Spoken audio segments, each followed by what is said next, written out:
All right. The Archies, the so-called Archies. I think it's actually Ron Dante doing Sugar Sugar to open up the show today. You'll understand why once we get into it. Today's my guest is artist Douglas Newton, whose work is currently on exhibition in the Atrium and the President's Gallery. This is, the show is called Saccharine Gaze, and it's a production of the LaGuardia Fine Arts Gallery under the direction of Professor Dina Pizzarello, who is a good friend of the show. Welcome, Well, thank you. Douglas. Doug, Thank you. we decided ahead of time I'd call you Doug, right? Yes, Doug is fine. So I told you a little bit about the format. Why don't you tell us a little bit about yourself, your background, your Okay. where you come from, studies, and things Yeah, like that?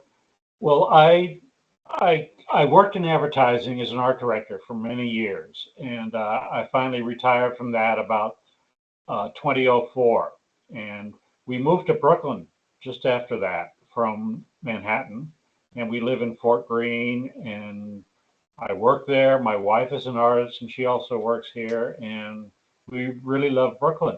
And so I've been painting all my life, but I really started painting full time when we moved to Brooklyn, and I stopped going to the office every day. And I started mostly doing well for years. I did sort of imaginary landscapes, and then I started painting still life because I got tired of. I thought I was repeating myself, and I started painting still lifes, mostly food and glassware, household objects.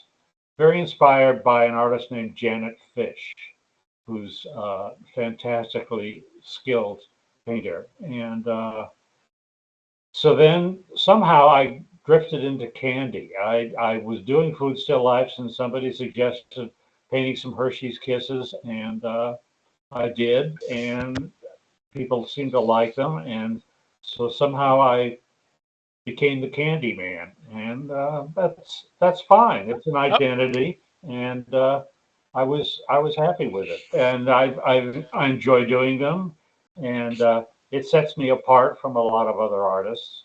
Although other artists do candy as well, uh, but it's become a sort of a trademark in a way. yeah, that would have been a good song to open up with. Candyman, one of my favorites when I was a kid. Uh, Yeah. so are you self-taught or did you go to school I for went to this? Art Center School in Los Angeles, but mostly I studied advertising design there. I took some drawing and painting courses there. Uh, but after college, I didn't know, I did a lot of cartooning in college, and I didn't know what to do with myself. I worked for an insurance company for a few years at San Francisco, and then I went to Art Center School in Los Angeles. And I got a portfolio together. It took about 3 semesters, and then I got a job with an agency in LA. And I worked for various Los Angeles agencies. And then about 1980, we moved to New York, and I got a job with an agency in New York. And I've been here ever since. And I enjoyed advertising. It was as a way to make a living, but it wasn't totally satisfying. And I was starting to paint on the side, and and I even painted in Los Angeles. I used to do cityscapes of LA, and but since about 2005, I've been painting full time, and I love having the time to do it, and I do it every day. So it was basically something that when you retired, Yeah, right? when I retired, I thought, It, this is it. I can do this now and see where it takes me. And so far, I've really enjoyed it. And I like being part of the art world. You know, it's not a big income. I make money. I sell the paintings. I sell a lot of them through Saatchi and Art Finder, online galleries, First ooh, Dibs. Uh, but I also have a gallery in Brooklyn here that I've had a one-person show at Tabla Rasa, and very nice people. And I'm just I'm just happy to do what I enjoy doing and do it all day. Well, this is what we tell our students is that they've got to find that thing that they enjoy doing and then just do that for the rest of your life. Yeah, well, I don't think I could have ever made a living painting. Well, this is the thing Yeah, is but that that's the other piece of it though. yeah, It's funny. and You said, I'm really happy that the advertising thing is over. I enjoyed advertising, but it's so ephemeral. You do a commercial or a print ad, it runs for a few months, and then it's gone. It disappears. It's just in your portfolio, but nothing seems to last, and at least paintings seem to last. right. Well, unless it was like, I'd like to buy the world a Coke or something like that. Well, When you started talking yeah, about that, I was saying like, wow, I can't say were you a madman? that yeah. Anyway, that's where I work at home. I have a studio at home, and I mean, I don't. It's just very nice for me. It's all really worked out. We share a brownstone house with my daughter, my son-in-law, and my granddaughter, who is now 15. And Oh my so gosh. watching Yeah. her grow up has been a real treat. And so everything just kind of fell into Came place. together. Yeah. Yeah. You said, I used to live in Fort Greene, but I'm still trying to remember the name of the street I lived on. I lived kind of like on Fulton and where that barbecue place was. Oh, yeah, Uh, yeah, I don't know yeah. the name of it. There's that triangle there Right. There's a that little park there with a statue of a Civil War Fowler. Yeah. general in It's it. named after a guy named Fowler, who I always remember that because I had a friend in art school Yeah. whose last name was Fowler. And but the other thing I was going to say is you're one of the few people I've ever heard say like, and I like the art world. Yeah, I do. Most I haven't had any bad experiences with galleries or anything. And yeah, th- since the pandemic, everything seems to be online. And so right. most of my sales are through online sales, which Did people you don't was see the painting till it's mailed to them. Oh So really? yeah, it's kind of And thing. have you ever had the experience where somebody sees the image online and then gets the painting and thinks, Yeah. there One. was I forget what they used to call that, the bait and switch where it's not what they thought they were going to get? Yeah, I've had one painting returned, and she Well, just that's not bad. said it didn't fit in the house properly. I don't know. They didn't It measure it happens. ahead of time. It was, it is hard to judge what something looks like online. It really is. You give the dimensions and everything, but there's nothing like seeing it. If anybody wants to visit my studio and look at my work, they're, they're welcome to come.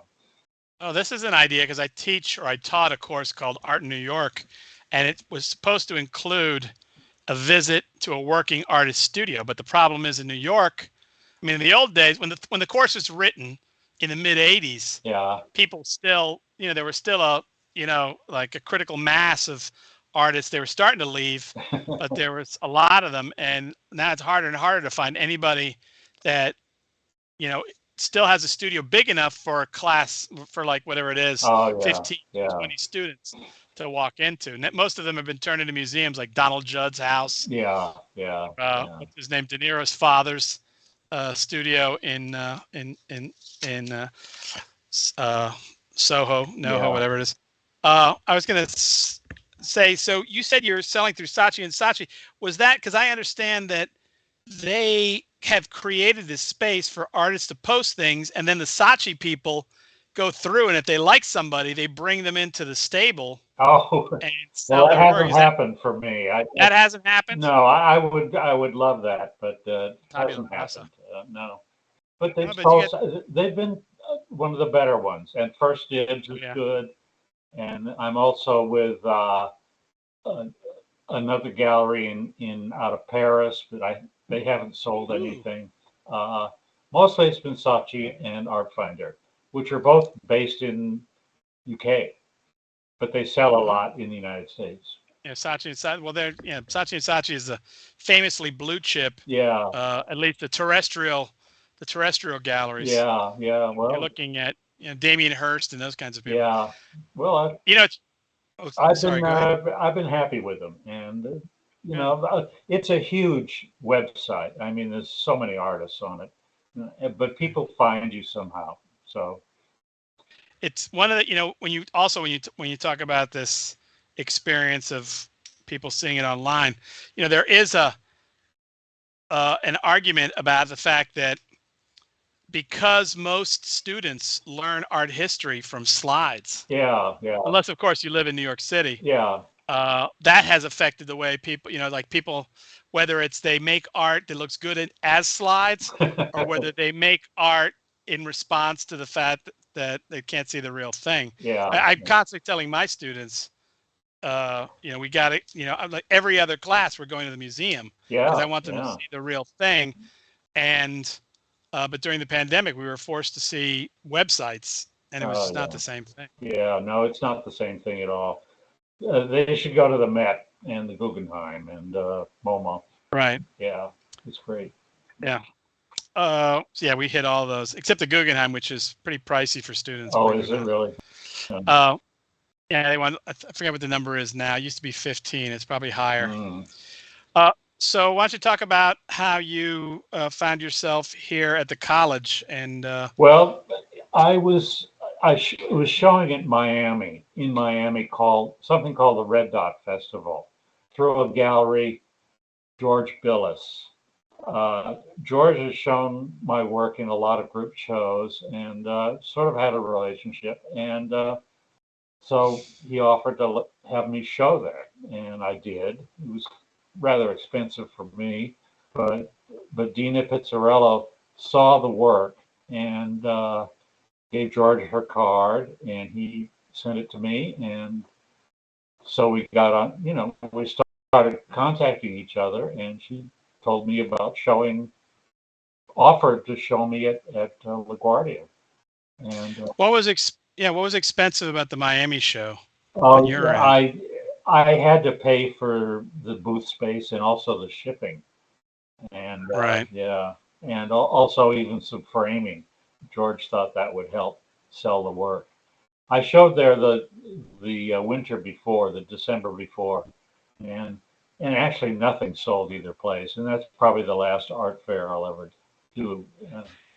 It's a tough racket, and I'm Yeah, always surprised anybody. I mean, I'll never forget. I used to have a studio on Astor Place that I shared. It wasn't really my studio. I had a dark room yeah. within a painter's studio. My friend Michael Rodriguez, who's actually a professor here at the college, and I had brought in this couple, some friends of mine, who the boyfriend a needed headshots because he was interested in going in acting, but they also wanted couple shots. Hmm. And so and we were using the painting studio, Yeah, and Michael showed up and was hanging around, and of course he had his artwork up on the walls, yeah. and a friend of mine looked at it and he says, "I like it. How much?" And he bought it. I mean, Wow, he great. was in the schmata business. We used to joke. He was like in fabrics, Yeah, yeah, in what were like hotels would buy up, like yeah. placemats and curtains. So he had money and he was an impulsive guy, and that's the only time I've ever seen that happen, where somebody like walked in, bought something, and it wasn't necessarily, it wasn't, I don't think it was cheap either, Hmm. because Michael Michael has been selling art since we were in college, so he Oh, knew how to great. price his work, Yeah. and uh, and I think it's still up now in their offices to this day. Beautiful, beautiful piece. Yeah. But Oh, but great. again, most people they they go and they see it and they go home and they come back maybe two or three Yeah, times and then yeah. finally. That's all right. I don't. I'm very patient. I don't Oh yeah. argue them into buying something. I just offer it, and yeah, it's.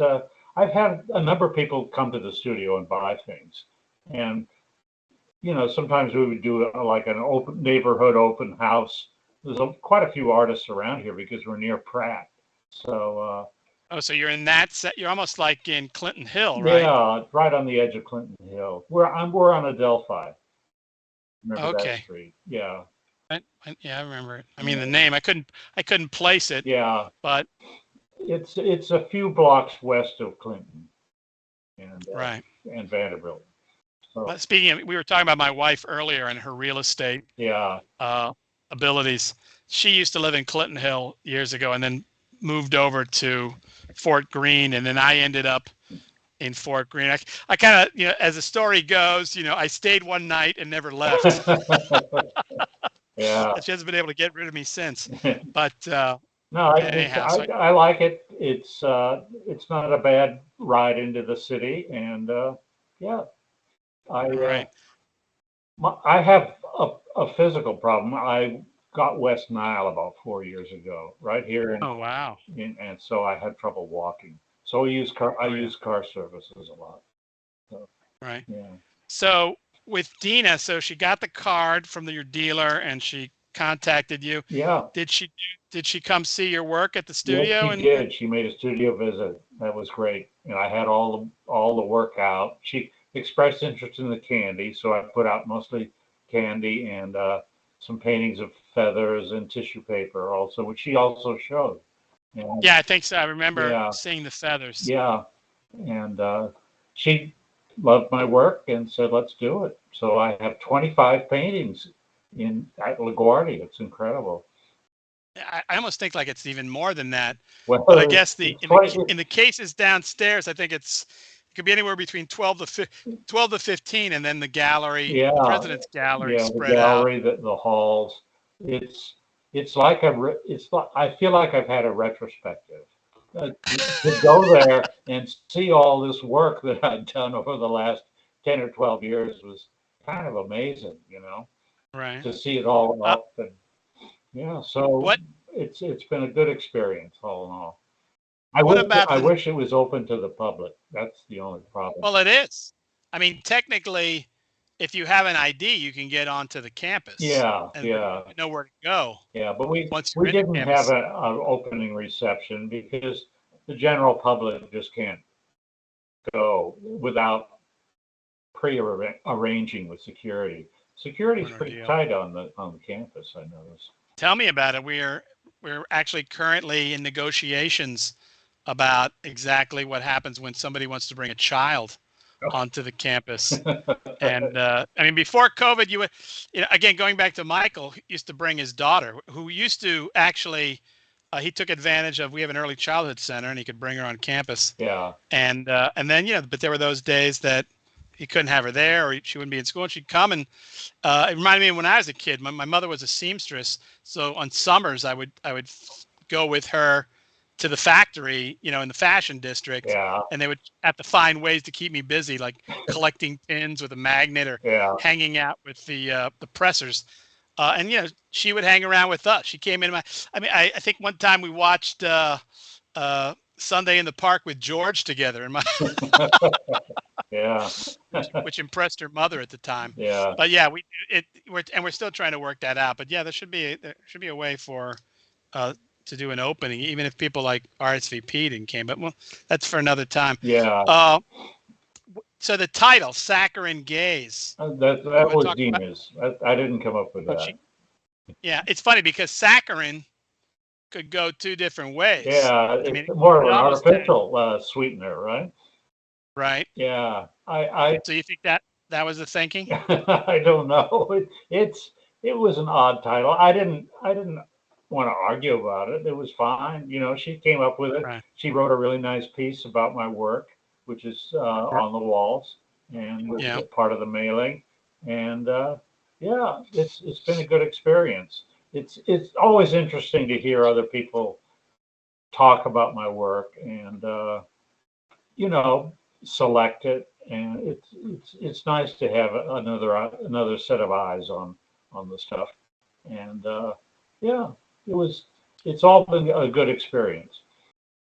There is the argument that the person who knows the least about uh, the artwork is the artist.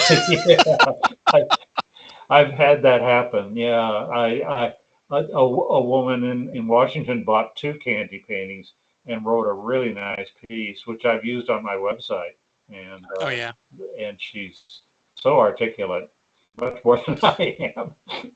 yeah. I mean, ever since Dina took over, she has been doing these writings as part of the shows, which is important because I mean, though we have an art program, Hmm. and we have art and art history as well, and people could take those classes. I would say the average LaGuardia person is, they're not steeped in in art No, history no. or the art, so they don't know necessarily what they're looking at, and the signage can help Oh yeah, yeah, in that and process. yeah, it's been very a great experience all in all, and everything's up until the 14th of March, and that's when the show comes down, as far as I know. Right. We're actually gonna we're gonna look at some of your work, Okay, if not now, in the next one at the beginning of the half hour after the station break. okay. But so when I looked at the work, I don't know if this name means anything to you. Estes, is it Richard Estes? Have you ever heard that Oh name yeah, before? yeah. He's a photorealist, and he does He's a photo. landscapes mostly, cityscapes.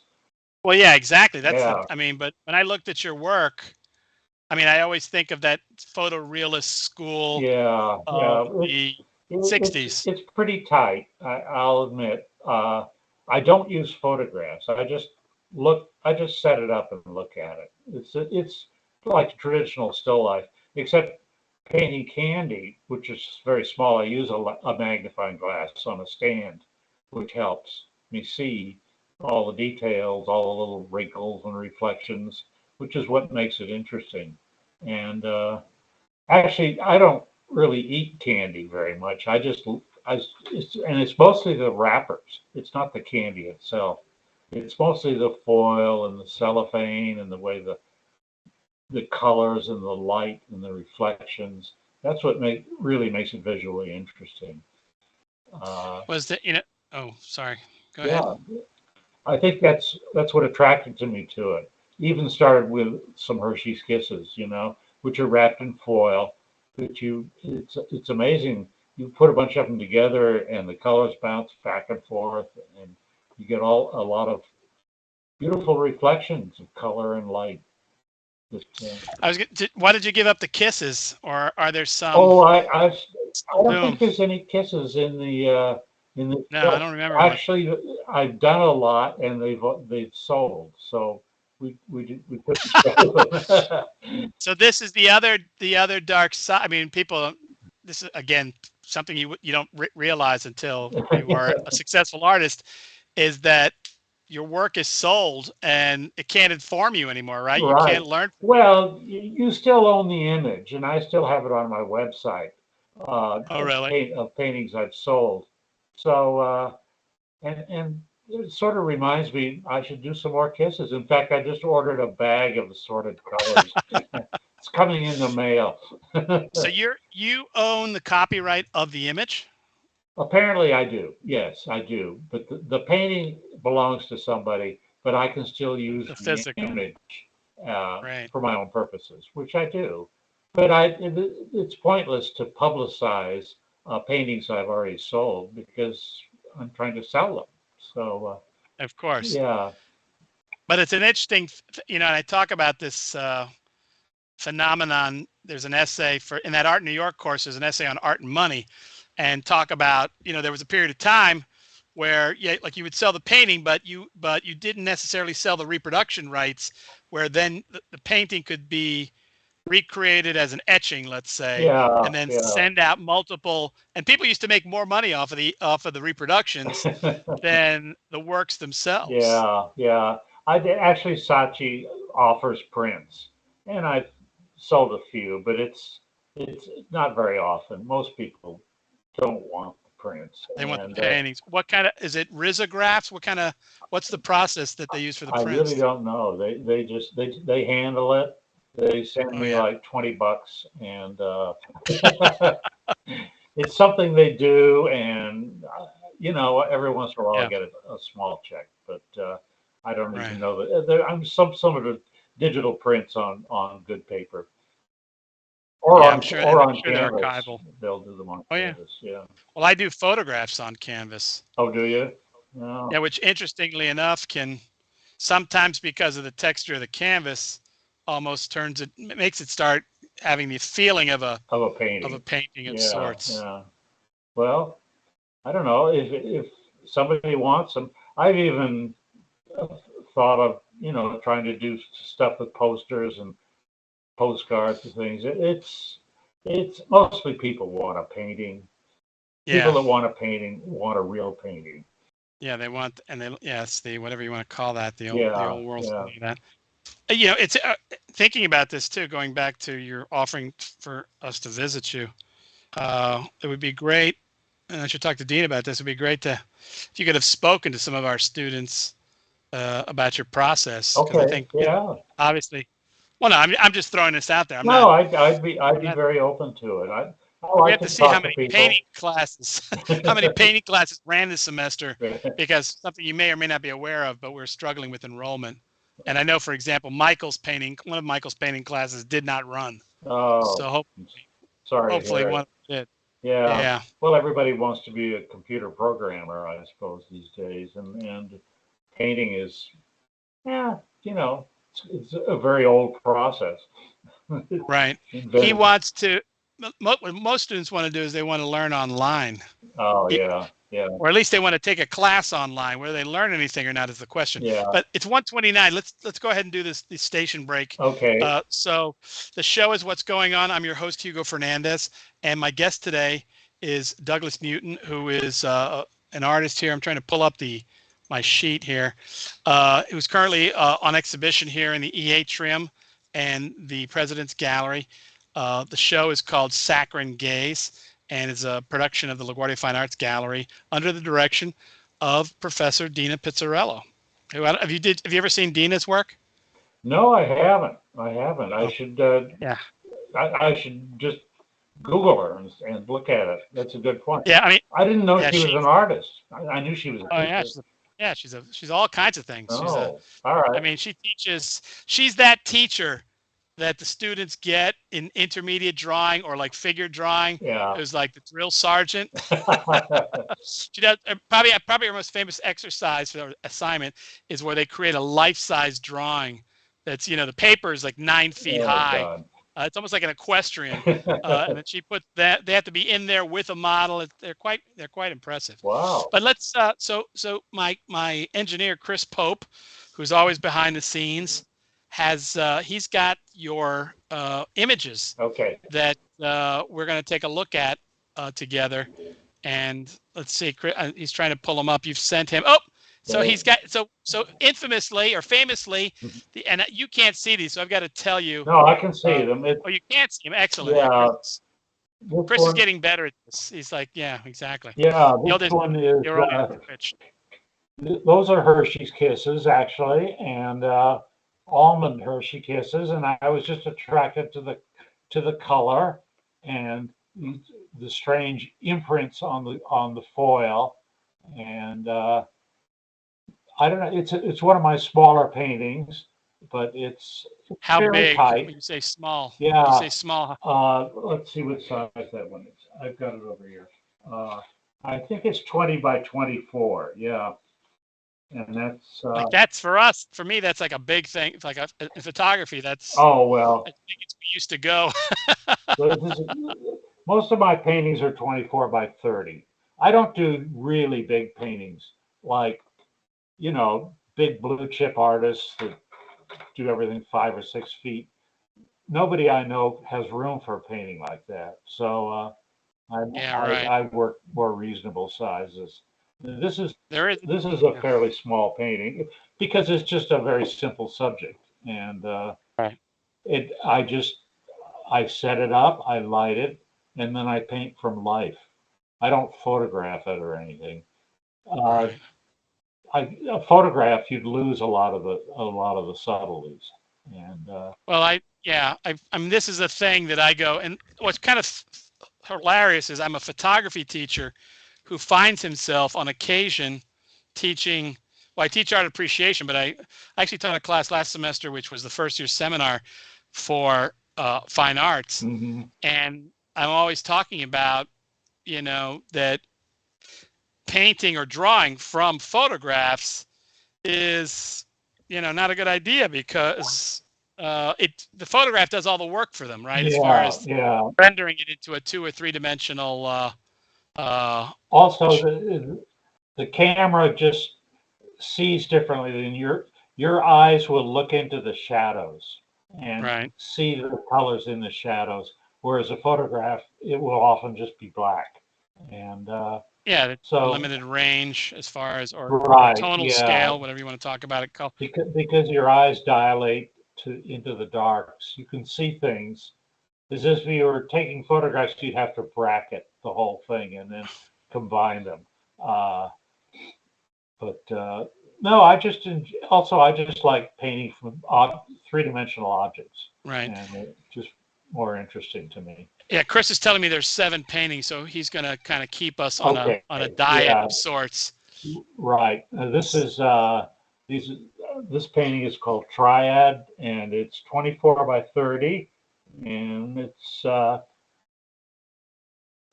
cellophane wrapped candies, which I've painted a lot. And there again, it's just more or less for I love the bright colors and what happens when you light it and the cast shadows and the reflections and just all the strange things that light does, For, especially shining through the cellophane right. onto the surface. And Well, that's what attracted to me. on the right is you got butterscotch too, which is one of my particular favorites. Yes, I When I, painted a lot of butterscotch. is it In was fact, it? I Oh, sorry. Go ahead. Well, in fact, I just did a painting of two butterscotch and side lit very sharply.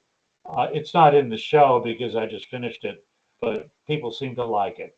So I post everything on Facebook and Instagram, and also, I just try to get it all out there and I, online. I didn't ask you, but are you using oil or acrylic? Oil. I Oil. just paint with oil. Yeah, Right. and I just paint very simply. I don't use solvents mostly. I just paint with some oil and just enough to dilute the paint.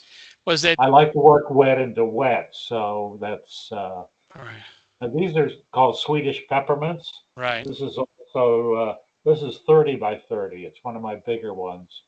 We went to a Swedish restaurant and they were selling peppermints, and I thought these look really different than American peppermints. They're so irregular. They almost look like they were handmade. Right. So I painted them because it's a very simple color scheme, mostly red and white.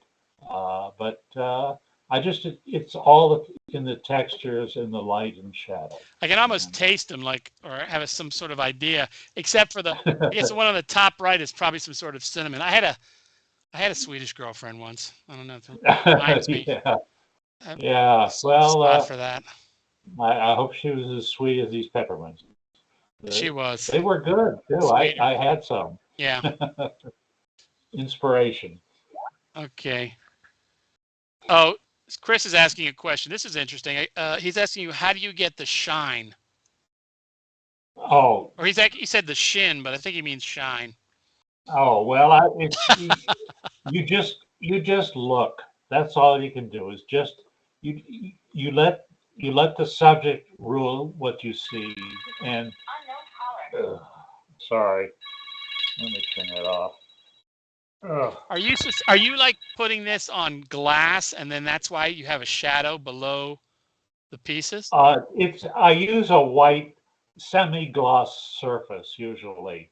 Uh, it's actually freezer paper that I use Oh, because I like some of the colors to reflect into the surface. If I put them on paper, it would not be as interesting. uh-huh. So it's a semi-gloss surface, and it's a sort of I use freezer paper. It's odd, but that's what I use. It's funny because And they feel suspended almost. yeah, yeah, they do, but that's because some of the light gets under them and then reflects down into the shadows. So, Right. and Chris. and I Oh, just sorry. pretty much paint what I see. The highlights and all of this. It's all in controlling the values.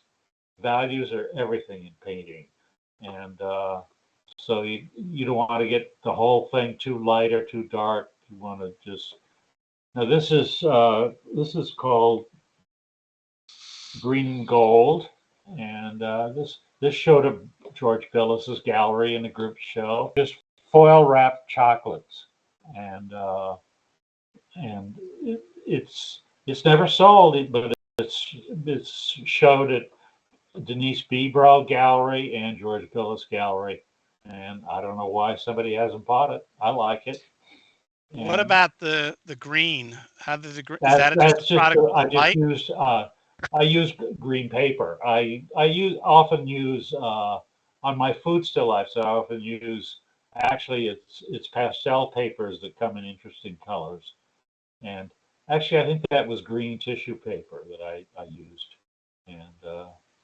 I just like the color combination. And one of the candies you can see is torn open a little bit. You can see the chocolate, Right. but yeah, I enjoyed painting this one. It's not it's not one of my biggest ones. It's 14 by 18. So it's again one of my smaller paintings. Oh, Now this is it's called Five Chocolate Caramels. It's 30 by 30, so it's pretty big. And these are chocolate caramels, foil wrapped.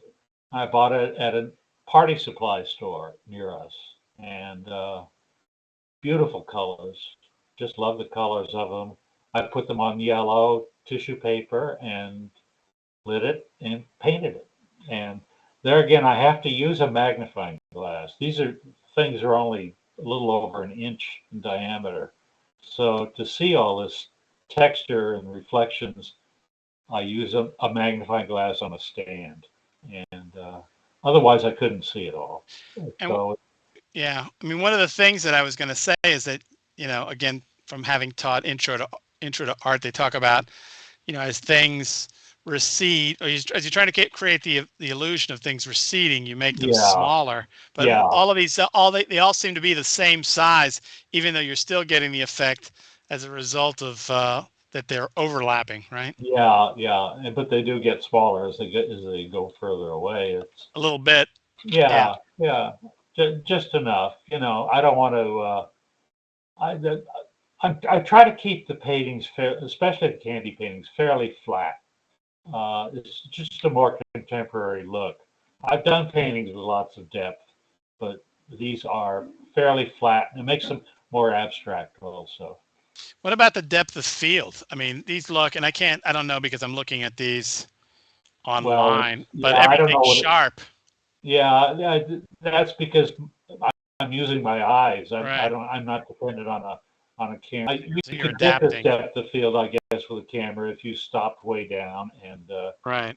took it almost like a time exposure. But yeah, that's you're when you're painting, you're not painting a photograph. You're painting an equivalent of what you see, and Right.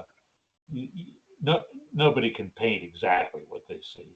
You can just try, and, uh, and you have to appreciate what you're looking at. I don't want to make stuff up. I really don't. I spent years trying to paint that way, and I'm happier appreciating reality, especially these weird little things that most Right. people don't even notice. Yeah. I had a professor who used to say the world is more interesting than you are, meaning, just photograph life and stop trying to create Create images. something, Yeah. yeah. Although I'll often sit down and just sketch. Let's see, this one is called Violet. No, it's called Blue into Gold, and it's 30 by 30 also. It's pretty big. And here again, it's just these cellophane wrapped candies. Uh, and But you're making one of the things is like in the previous one, the very first one, you chose the color primaries for pigment. This time you're choosing one of the greatest color complementary relationships in yeah, in art. blue and yellow, I know. I use it a lot. I did a painting of blue and yellow feathers, sort of like the Ukrainian national flag, Right. and yeah, blue and blue and yellow is one of my favorite combinations. And I do repeat things sometimes, but there again, it's mostly all about light, and getting the values correct. For instance, the background is white, but I have to make it a gray because otherwise the highlights on the candies wouldn't wouldn't pop. Right. So I have to adjust all the values down. Is I wasn't counting. Is that all seven? Uh, Oh I'm no, not we got one more sure. left. I have a list here. I, No, but this one's new. oh yes, this is more of a traditional still life Right. candy in it. And these are some blue glasses we have that we're handling.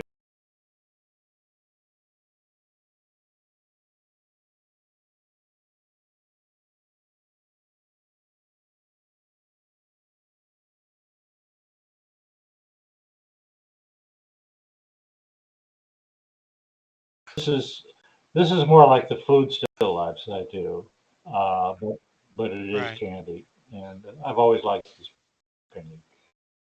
Speaking of the Met, did you go see the Trompe l'oeil show there? The it was like they were juxtaposing Trompe l'oeil to with cubism. Oh no, I read about it. I didn't see it, I but took my students. yeah, this painting is 24 by 30 also, and And that, I think the reason this hit me now is because it's a more, I don't know how big it is in real life. It's probably still bigger than, I mean, one of the things in Trompe l'oeil is you make the things the size they are in yes, I reality, know. and that affects how people, you make everything monumental. I do, but it doesn't work with food. I just did a food still life with apples Yeah. and onions in a bowl, and I made the painting large, and the apples look like they're the size of grapefruit or cantaloupe or something, and it Yeah. doesn't work. It really No. doesn't work. I have to remember that and make sure that they're life size or nearly. Whereas something like this, it can be any size. Right. Uh, so that's a hard lesson to learn, but I learned it, and I don't even know if I'll photograph the painting. I just finished it, and it just looks strange because Yeah. things are too big. So, We're that, back. oh, we're back That anyway. was fun. Yeah, it's Seven. interesting talking So about. we're in the last quarter hour, and I talked Okay, about how we would see. There are no questions here, and gratefully there are okay. no ads either. Usually we have ads come. People try to sell us things Oh, really? on this, Yeah. uh, but this is an opportunity to talk about the future. So, what uh, what are you working on now as far or moving forward, I'm, whether it's I'm, shows or paintings? well, I think I'm going to, I mean, I'll always do some food still lives because people like them and buy them, but I just have to remember to make them life size. It's, so they'll be smaller paintings, 20 by 24 or 16 by 20. Uh, I just work in a few sizes and, but the candy paintings can be big. They could even be bigger. And 30 by 30 is fun. I've done 30 by 40. I've worked much larger in the past, but everybody says, "Oh, I like it, but I don't have room." And Right. you know, so if you're Eric Fischel, you can do paintings that are 5 feet by 6 feet, Right. and they sell because you're Eric Fischel, and people people who can afford his prices uh, have the room, and so I'm working at a whole different level, and Yeah, I mean, yeah, what you're talking about is like that's corporate.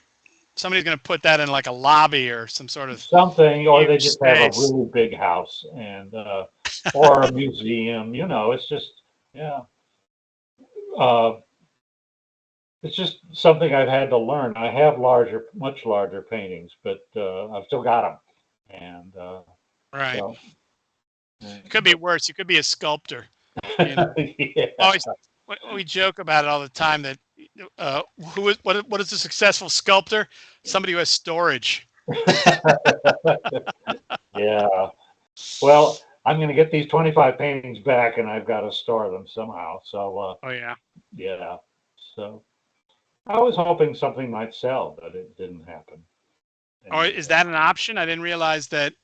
Uh, well, I guess it is. Yeah, I bet there's a price list that I oh, gave really? Dina. Yeah, sure. And and she's very nice. She's not going to take a commission.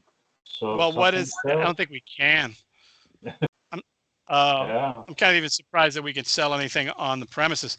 But the question is, so what do these paintings go for? Uh, let's see,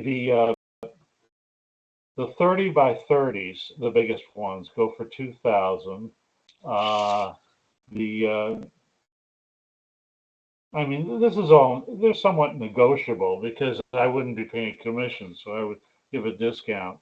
Uh, the 24 by 30s are 1,700 and the 20 by 24s are 1,400. And Those are good prices.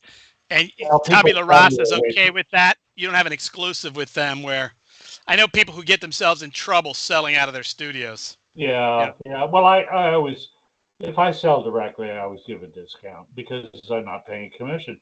And galleries take half, and online correct. galleries take 30 to 48%.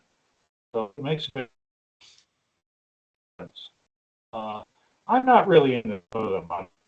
It's just something I do, and I like to get the work out there, and people like it.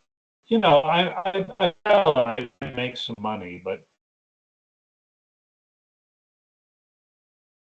But it does seem like, when you talk about it, you do you make work that you think that folks will like, yes, I do. right? I mean, that goes into your Yeah, thinking. I don't want to do something really ugly or talking about the end of the world. You know, we're all facing all that all the time. So yeah, I think I'm painting.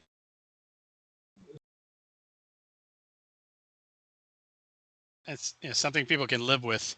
I have I have in my if you ever came into my office, I have some paintings in my office that the college can't live with. They've ended up. I keep trying to tell Dina to, I got to catch Dina and ask her to, you know, take them back because they are part of the collection. Yeah, And yeah. somehow I've ended up with them. Oh, And I've got it. If you came to my place, there are certain, I when I first got here, I framed up a lot of things, mm, if for no other reason to protect them, because somehow in frames they tend to do better yeah, than in, let's say, a or rolled up or something. yeah, And at some point, I hit the saturation level with my wife and the walls. I mean, we've got a lot of stuff hung salon style, yeah, but uh, there's just certain things she refused to have in the house, and they're down. So I'd like to get some space in my office to put yeah. things up, and just to I get them see a on the photograph walls. behind you. Is that yours? A photograph behind me. I'd have to see. Yeah, Oh, over here, this thing. yeah. No, see, I've also got, when my father died, I ended up with all of his stuff, Mm, and this was uh, in a bad frame, and so I had it reframed. yeah, It's some sort of Welsh castle. I don't know yeah. how he got it. My father was a super, and so what happens Oh, inevitably is when people die and uh, no one steps forward to claim their property, he would have to go clean you're up the breaking up. apartments, and he would find himself with all this stuff. So I've got all this stuff, and Oh, some of it, some things are like things yeah. framed. I can take a frame and put something inside of it, and yeah, I've got all kinds of, yeah, I've got paintings over Yeah. here too. Yeah, I've run out of wall space. I have to build I have to build my own gap like Mr. Frick did, where he built like one room of the house. Frick was deliberately built to be a gallery, Yeah, the wing, yeah, yeah, West Wing, whatever that's called. yeah, yeah. So, It's right. It's an incredible room. It is. So, oh yeah, yeah. pound for pound, some of the best artwork Oh, really? in the Yeah, city. yeah. In fact, we went to the old Whitney to see the Frick collection in a new Oh right, setting. because they're Yeah, and refurbishing it the was space. very interesting and a beautiful exhibit. Yeah, that's why I like living near New York, just to be able to do things like that. And Well, you're close to the Brooklyn Museum. yeah, yeah, we go there too. We do. Great space. Yeah. Another place I don't go because they want my students to pay Oh, do they? $8. Oh, They can get in paying for less, but they give me a dirty look. no. Yeah, So well, I can certainly do. I walk with a cane. If I go to a museum, I'll take a walker because otherwise I just get too tired. And I get around and I'm fine. And yeah, yeah, it's they've got those little. I guess they don't have those little carts in the museums. I I had actually, I used to joke that you know what Storm King is. yeah, oh yeah, yeah, I've been there. So my notion was to play golf at Storm King. You know, just go from monumental sculpture to monumental sculpture, and in a golf cart. But I'd still be driving the balls. Yeah. And the problem is, if I hit one of those things, it's all over. I don't think that I think they would frown on that They somehow. would frown on that. Yeah, Yeah, absolutely. yeah. No, you have to. In fact, there are no golf carts even for disabled people. I think you have to walk Right. around, which I could do very slowly, but I could do. I've never been there myself, so I wouldn't Oh, know. oh, it's a beautiful So, place. Yeah. yeah, so we're running out of time. We're Okay. down to about. I need to leave a little time for our music at the end. So we've got about 3 minutes. All right. Any last things you want to say, or folks you want to thank, or Well, I'd like to thank Dina. Uh, she's been great to work with, and I also like to thank you and Chris for setting this up on Skype, which is a mystery to me. We just use Zoom mostly, and but Skype was first, right? that's what Chris told me. I didn't know that. I didn't Yeah, it was know that. the old, but nobody was using it. Well, I can see why. That's a, Too complicated. But we got it to work. He's right. very patient with me, and we got it to work. And no, it's been great.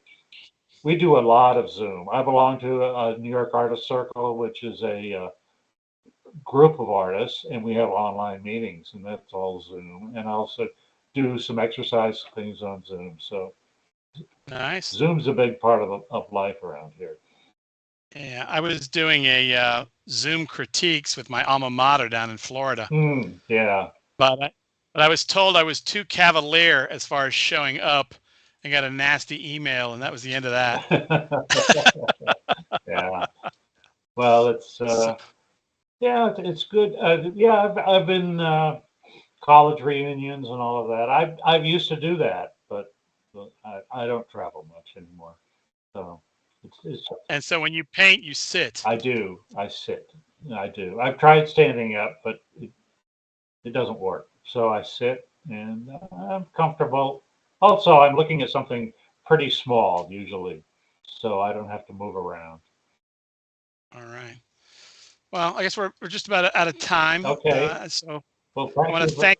thank you for the interview and letting me talk about my stuff. And Yeah. it's been a good experience. And if you want to stick around after the show, Chris will talk about how he can share. He'll share all the materials, all the links, because you can share these with your dealers, and Oh, folks can watch it okay. on Instagram or whatever it is. Yeah. So the show has been What's Going On. I'm your host, Hugo Fernandez, here at LaGuardia Web Radio. My guest today has been artist Douglas Newton, who's currently on exhibition in the E Atrium and the President's Gallery. And Mr. Newton's show, Saccharine Gaze, is a production of the LaGuardia Fine Arts Gallery under the direction of Professor Dina Pizzarello. And Dina, my thanks to Dina as well. Dina, at this point, Dina, she brings me every time she does a show, she invites the artist on, and I'm glad to have them on. Again, it's an opportunity to exercise my my art professor vocabulary. So I want to thank everybody for watching, for listening, and we'll see you next time. Take us out, Mr. Pope.